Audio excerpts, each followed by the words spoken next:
Bonjour à tous, bienvenue dans cette nouvelle vidéo sur Ariana Gora.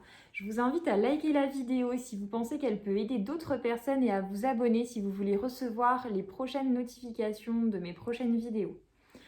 Qu'est-ce qui fait que les collectifs, ça ne fonctionne pas?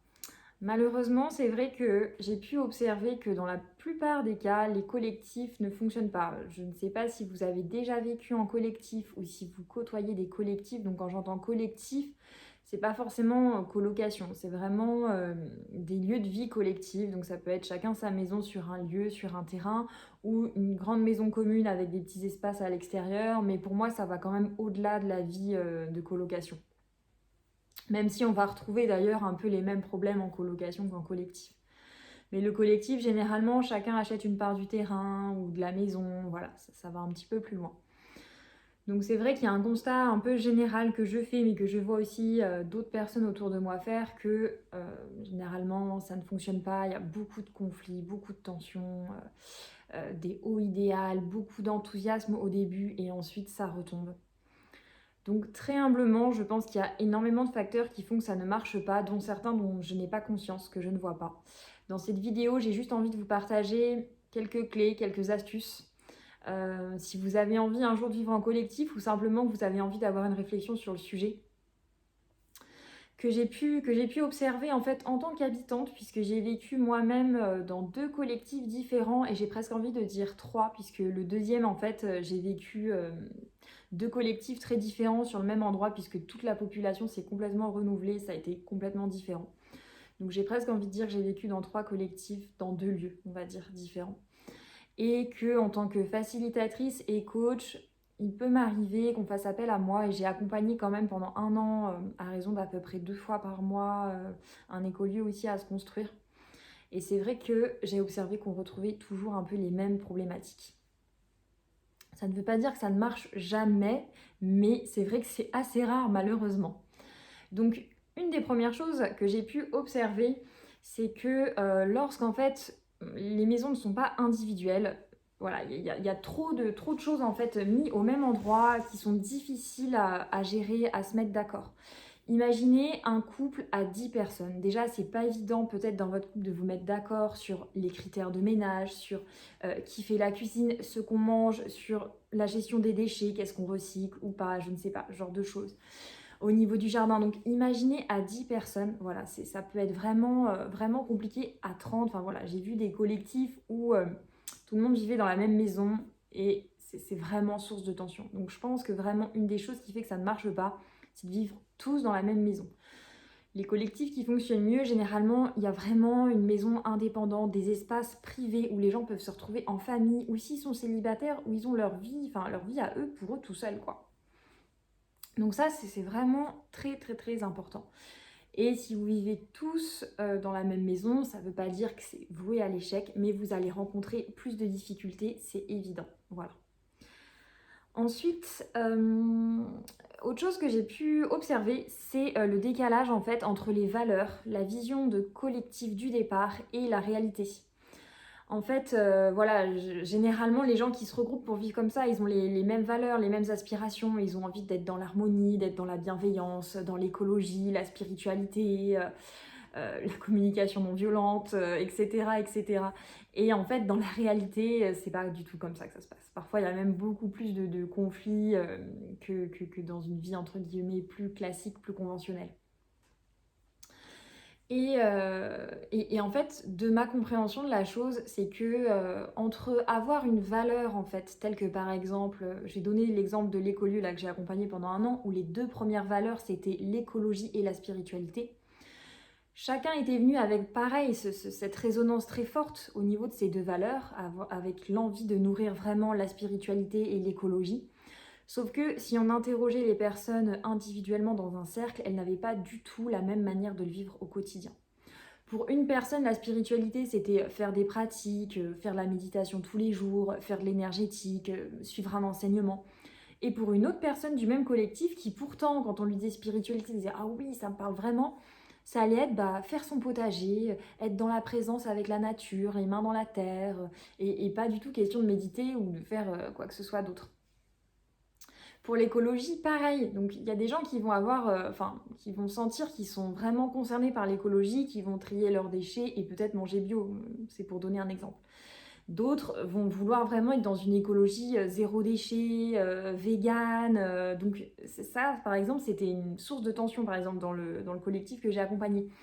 Donc encore une fois, vous voyez que des valeurs qui paraissent très simples, euh, dans la réalité, en fait, elles vont être vécues de manière très, très différente. Voilà. Donc, un exercice qui peut être fait en intelligence collective, ça va être, oui, quelles valeurs on veut, mais concrètement, avant même d'y être, concrètement, comment ça se verra qu'on va respecter nos valeurs, qu'on va être dans nos valeurs sur un plan concret. Voilà, c'est quelque chose qui peut être fait en groupe. Et là, vous allez voir si vraiment, quand on n'est pas juste dans de l'idée, si concrètement les personnes avec qui vous allez construire ont envie de vivre les choses de la même façon que vous. Ah bah je verrai que je suis dans ma valeur de spiritualité si vraiment tous les jours j'ai un temps de présence dans mon potager. Oui, c'est pas la même chose que je verrai que je réponds à cette valeur si tous les jours je fais ma méditation du matin. Voilà, donc c'est complètement différent. Donc le décalage entre les valeurs et la façon dont on a chacun de vivre ses valeurs peut être très très très très différent, voire opposé, et parfois on peut aussi bien ne pas se retrouver du tout. Voilà. Donc ça c'est un point vraiment très très important. Ensuite, une des choses qui fait que ça ne fonctionne pas, ça va être le cadre en fait. Quelles sont les règles du jeu? Il ne suffit pas d'avoir des bonnes intentions, d'avoir envie de bien faire pour que ça fonctionne. Il faut vraiment déterminer un cadre, un peu comme je disais pour les réunions.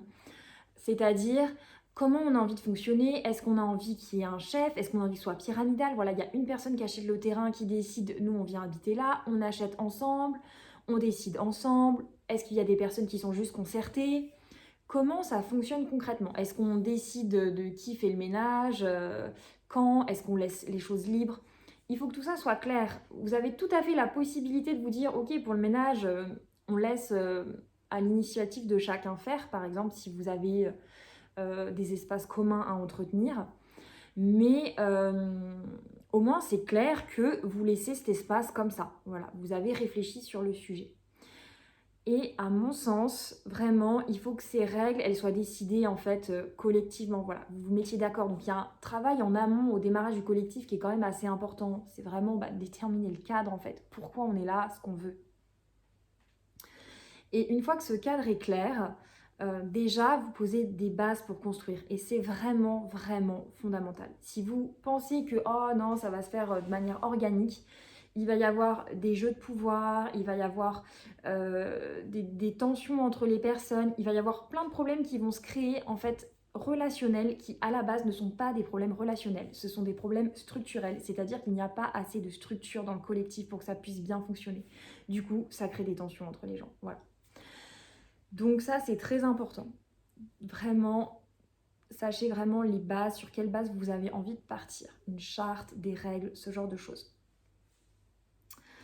Ensuite, voilà, ça va vraiment être de se poser aussi les bonnes questions. Qu'est-ce qui fait qu'on a envie d'être ensemble? Il peut y avoir plein de raisons différentes et c'est pas forcément gênant si ces raisons sont différentes du moment que chacun y trouve, j'ai envie de dire, son compte. Maintenant, j'ai pu remarquer, alors c'est peut-être pas partout pareil, mais que, bon, je vais le dire un peu comme ça, bien sûr c'est à nuancer, mais il n'y a pas toujours une grande acceptation de la différence. Comme si on se mettait en collectif pour être avec que des gens comme nous, qui ont la même vision de l'écologie, qui ont la même vision de la spiritualité, pour reprendre ce thème, ou qui vont avoir envie de construire des habitats, qui vont être beaucoup dans la construction de maisons écologiques, ou je ne sais quoi. Et c'est un petit peu normal, on aspire tous quelque part à vivre en clan en fait, j'ai envie de dire, on a envie d'avoir des amis qui nous ressemblent, de vivre avec des gens qui nous ressemblent, ça se comprend, c'est tout à fait naturel, ça fait partie de notre humanité. Maintenant, ce trait-là est parfois un peu trop poussé, j'ai remarqué dans les collectifs. Et bah oui, si on veut que le projet soit exactement par exemple, comment moi je veux que ce soit, ça risque de créer aussi des tensions. Voilà, il faut vraiment s'ouvrir au fait que les autres personnes avec qui vous allez construire ne vont peut-être pas avoir les mêmes aspirations que vous, surtout, les mêmes besoins que vous, surtout, vont peut-être parfois être très différentes même de vous. Voilà, Il y en a peut-être qui vont manger de la viande, d'autres pas. Il y en a peut-être qui vont élever leurs enfants de cette façon, d'autres pas. Il y en a peut-être qui vont travailler, d'autres pas. C'est comme ça, en fait. Il ne faut pas commencer à vouloir que tout le monde soit de la même façon. Ça fait un peu un truc un peu trop homogène, en fait. Et l'envie d'être en collectif, souvent, je vois beaucoup, bah oui, comme je disais, cette aspiration avec des gens pareils, mais vous allez être déçus. Voilà, faut pas idéaliser. Soyez ce que vous êtes, acceptez que les autres soient différents, ils auront peut-être pas le même rythme, ils auront peut-être pas les mêmes envies, ils verront peut-être les choses autrement. Voilà. Mais du moment que vous respectez des limites de base, j'ai envie de dire, voilà, c'est la vie, il y a tout pour faire un monde en fait. Après, une autre chose que j'ai pu observer qui est assez propre à l'humain et que je retrouve aussi dans un autre métier que j'ai, du coup j'ai travaillé en tant qu'éducatrice spécialisée dans des MEX, donc c'est des endroits où des jeunes en difficulté sont placés, et de 3 à 12 ans surtout j'ai travaillé, et aussi auprès d'adultes handicapés. Et donc en fait on retrouve à nouveau un esprit un peu collectif, parce que du coup voilà, il y a par exemple 6 jeunes qui vont être dans un foyer, et ils doivent vivre ensemble. Et les éducateurs, quelque part, aussi se relayent. Il y a un veilleur de nuit, donc on travaille à 2-3 éducateurs pour 6-8 jeunes, par exemple. Et, c'est très intéressant parce qu'il y a un peu les mêmes choses que dans les collectifs, même si ça reste différent, puisque le cadre est quand même imposé aux jeunes ou aux adultes handicapés. Enfin voilà, ils viennent dans une structure qui a déjà ses règles. Mais justement, il y a déjà des règles de fonctionnement qui sont très claires et qui sont établies. Et c'est ce qui permet en fait que la structure fonctionne, quoi. Mais voilà, l'idée où je voulais en venir, c'est qu'il y aura toujours des personnes qui vont en faire trop, qui vont tout le temps faire le ménage, tout le temps faire à manger, dès que c'est un petit peu sale, qui vont passer l'éponge, et dès qu'ils ne vont rien faire. Et c'est partout pareil. Dans tous les collectifs, il y a toujours la personne qui ne fout rien et celle qui en fait trop. Donc ça aussi, c'est un peu je pense, à cadrer. Par exemple, dire, bah voilà, toutes les semaines, on doit faire 2 heures de chantier. Ou alors, tous les mois, ça peut être juste 4 heures par mois. C'est pas obligé que ce soit grand. Mais vous allez avoir des décalages très forts. Et ça, on le retrouve aussi dans le couple, hein, sur les tâches ménagères ou avec les enfants ou par rapport au jardin. Des gens plutôt maniaques, des gens plutôt bordéliques, des gens qui vont avoir envie d'être serviables, d'autres qui vont être feignants. Et c'est comme ça, et j'accueille tout le monde, j'ai envie de dire. Maintenant, dans un collectif, ça va forcément créer des tensions. Et c'est quelque chose à savoir. Moi, je sais que si je suis dans un collectif, je sais qu'il y a des gens qui vont rien faire, voilà, qui vont pas contribuer. Et je sais qu'il y a des gens qui vont demander, comme si que tout le monde donne un temps énorme, quoi. Donc voilà, c'est quelque chose qui est quand même bon à savoir, ça fait partie de l'humain, je crois que dans tout groupe qui vit ensemble, il y a ça, voilà, et on peut le cadrer, l'assouplir pour que ce soit moins marqué, que ce soit pas tout le temps les mêmes qui portent, voilà, en mettant pareil des règles claires. Voilà, donc après, la dernière chose que j'avais envie de dire, qui me venait en tout cas là pour cette vidéo, ça va être vraiment la notion de leadership en fait.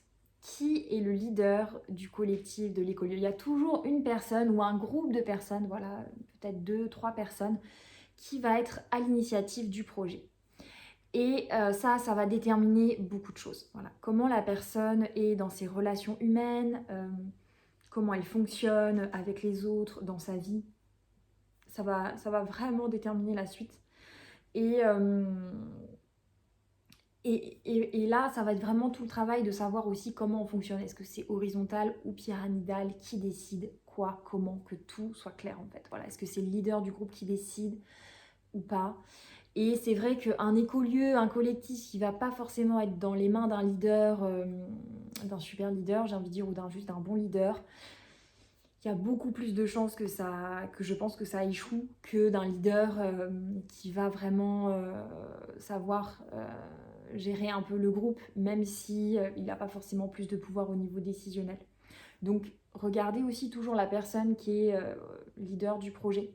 Est-ce que vous sentez que vous êtes raccord dans ses valeurs, dans sa façon de faire, dans concrètement comment ça se passe ou pas? Voilà, donc ça c'est vraiment une chose importante, et je ferai une vidéo d'ailleurs un peu pour les leaders de projets, notamment des projets un peu alternatifs comme ça, où il y a des pièges à éviter, dans lesquels la plupart des personnes tombent. J'ai pu aussi remarquer ça. Après, j'avais quand même envie de vous parler aussi des choses qui, de mon expérience, en tout cas en tant qu'habitante là, pour le coup de collectif, a été positif pour moi. J'ai aussi vécu des années magnifiques de ma vie. Euh, et j'ai pu aussi entendre d'autres personnes me partager ce même genre de choses. C'est que bon, dans les collectifs, quand même, il y a généralement, je trouve, une solidarité assez naturelle qui se recrée. Même avec les personnes qu'on aime moins ou avec lesquelles parfois même on peut avoir un conflit. Parce qu'on a besoin les uns des autres. Et les collectifs sont rarement, ça peut arriver, mais rarement en plein milieu des villes. Du coup aussi quand on est un peu plus tout seul dans la voiture ou qu'on doit faire un petit peu de route pour aller faire les courses, bah voilà, c'est l'autre qui va aller faire les courses. Le jour où on va pas bien, il y a toujours quelqu'un. Et je trouve que cette solidarité, elle est vraiment belle et vraiment inspirante. Et ça me donne vraiment envie des fois de retrouver ça aussi plus dans les villages ou dans les villes, voilà, que ces valeurs-là, enfin ces valeurs incarnées du coup j'ai envie de dire, ou vécues de cette façon puissent vraiment se retrouver dans toute la société. Ensuite, un autre point que j'ai trouvé vraiment très chouette dans les collectifs, c'est que c'est vrai qu'au niveau social, personne n'est seul, quoi. Il n'y a pas une grand-mère qui va être isolée dans le village parce qu'elle est à la retraite et que personne ne vient la voir, ni une maman qui se retrouve toute seule avec son bébé. Voilà, même s'il y a des gens qui travaillent, des gens qui ne travaillent pas, il y a tout le temps des moments de rencontre, des moments de partage, de simplement un repas. On se croise.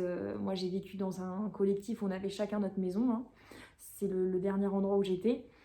Et voilà, on se croisait pour aller faire notre machine à laver. On partageait un espace en commun pour notamment tout ce qui était linge. Et bah, c'est très sympa de croiser d'autres personnes. Et même le jour où vous n'avez pas envie, voilà, vous pouvez juste faire un signe de la tête et rentrer chez vous. Il n'y a pas de souci. Enfin, c'est pas non plus une obligation du coup de rencontrer l'autre. Mais socialement, il n'y a pas d'isolement en fait. Il y a de l'entraide. Et ça, je trouve que c'est quand même une grande richesse. Ensuite, je trouve que bah, c'est un endroit assez propice aussi du coup pour se faire des amis ou pour avoir des vraies relations qui soient profondes, qui soient authentiques, qui soient sans masque. C'est pas juste je vois mon ami quand je vais bien, une heure par-ci par-là. Non, c'est vraiment du quotidien. Les enfants peuvent parfois grandir ensemble, aller chez l'un, chez l'autre. Moi, je me suis fait de super amis et j'ai vécu avec des amis que j'avais avant en collectif et franchement, c'était vraiment génial. On se voyait quand on voulait se voir en fait. Et on subissait pas forcément la relation quand on avait chacun notre maison, voilà. Après, les collectifs où chacun, ou pardon, il n'y a pas forcément justement trop d'espace personnel, ou alors c'est des tout petits espaces. Parfois, les relations peuvent être un peu subies. On est obligé tout le temps, dès qu'on veut manger, s'il n'y a qu'une cuisine pour tout le monde, voilà. Là, c'est un peu différent. Là, je parle plus de vraiment, dans le positif, les collectifs, on a quand même chacun son espace et de ma propre expérience. Et ensuite, un dernier point positif, ça va être vraiment tout ce qui peut se transmettre en fait quand on vit ensemble. C'est assez incroyable. Voilà, quand j'avais 19-20 ans, le premier collectif dans lequel j'ai vécu, il y avait une sage-femme et elle m'a transmis énormément de choses sur l'accouchement. À 19-20 ans, je pouvais faire une conférence d'une heure sur l'accouchement par exemple. J'ai appris comment faire tout un potager en permaculture, comment reconnaître des tas de plantes sauvages sans payer le moindre stage, par exemple. J'ai appris à coudre, il y avait une couturière, donc j'ai pu faire un petit peu de couture aussi. Et tout ce que j'ai appris, enfin tout le démarrage de la facilitation, c'est venu aussi des collectifs. Il y avait un facilitateur, coach consultant dans le dernier écolieu où j'ai vécu et qui travaille pour plein de grosses boîtes. Et ça a été vraiment une des personnes qui m'a transmis beaucoup de son savoir et qui m'a beaucoup accompagnée aussi pour que je puisse faire ça. Et là, encore une fois, ce sont des transmissions qui se sont faites d'une manière spontanée, sans argent, bien que je pense pas du tout qu'il y ait un mal que les choses soient financées. Mais c'est vrai qu'il y a une grande fluidité dans ces transmissions-là. Voilà, ça se fait dans le quotidien. Ah bah je vais au potager, ah bah voilà, je vais avec la personne et j'apprends. Ah bah moi je suis facilitateur, bah tiens là j'anime une réunion, viens si tu veux, je te montre et ainsi de suite. Et personnellement j'ai appris énormément de choses en fait. Donc ça je pense que c'est aussi une des grandes forces de la vie collective. Maintenant pour récapituler un petit peu tout ça et surtout vous donner mon point de vue aujourd'hui, je pense que se lancer dans une vie vraiment collective, un peu dans l'esprit communautaire, je pense pas que ce soit vraiment quelque chose qui fonctionne sur du long terme et dans trop de cas malheureusement, il y a trop de problèmes, trop de tensions, enfin voilà, tout ce dont j'ai parlé au début. Après, vivre une vie collective au sens où chacun a sa maison sur un terrain et chacun a sa vie et où finalement il n'y a pas trop de choses mises en commun. Ça peut être juste voilà, une machine à laver, un potager, c'est déjà énorme. Je trouve que ça recrée quand même du lien social, de l'entraide et que c'est quand même vraiment très chouette. Maintenant, moi je pense que l'avenir c'est vraiment de recréer des sortes de villages ou de ramener cette vie dans les villages et de retrouver cet esprit un peu de solidarité, de rencontre, d'être ensemble, de transmission qu'on avait pu avoir avant aussi. Enfin, moi, quand je parle avec mes grands-parents, ils me racontent plus une vie un petit peu comme ça. Voilà, c'était pas chacun sa vie chez soi dans le village, quoi. Non, on se parlait dehors, dans la rue. Et de retrouver plutôt cette vie-là, que ce soit d'une façon collective au sens dans un terrain avec des habitations ou dans une vie normale de village où voilà, on peut très bien aller aussi discuter avec la mémé qui habite juste à côté de chez soi, organiser quelque chose, je sais pas, un repas entre voisins, voilà. Remettre cette dynamique-là, mais où il y a vraiment de la liberté, de l'individualité qui est respectée et où les espaces sont très délimités. Voilà, ça c'est chez moi, ou ça c'est ma vie personnelle, ça c'est l'espace pour le collectif et où voilà, le cadre est clair. Voilà. Donc j'espère que cette vidéo aura pu vous apporter, qu'elle ne vous aura pas non plus trop découragé si vous voulez vous lancer dans une vie collective. Mais voilà, je préfère être honnête avec vous plutôt que de vous raconter une belle histoire. Il y a énormément vraiment de gens qui sont désillusionnés. Donc c'est quand même important de le dire que c'est très difficile. Voilà. Et je pense que dans cette vidéo, je vous ai donné quand même quelques clés pour vous éviter des écueils si vous avez envie de vivre en collectif ou si simplement vous êtes intéressé par le sujet. Je vous invite à nouveau à vous abonner, n'hésitez pas à laisser des commentaires, ça m'intéresse toujours d'avoir votre point de vue, d'échanger avec vous, de ne pas être toute seule derrière ma caméra. Je vous dis à très bientôt pour une prochaine vidéo.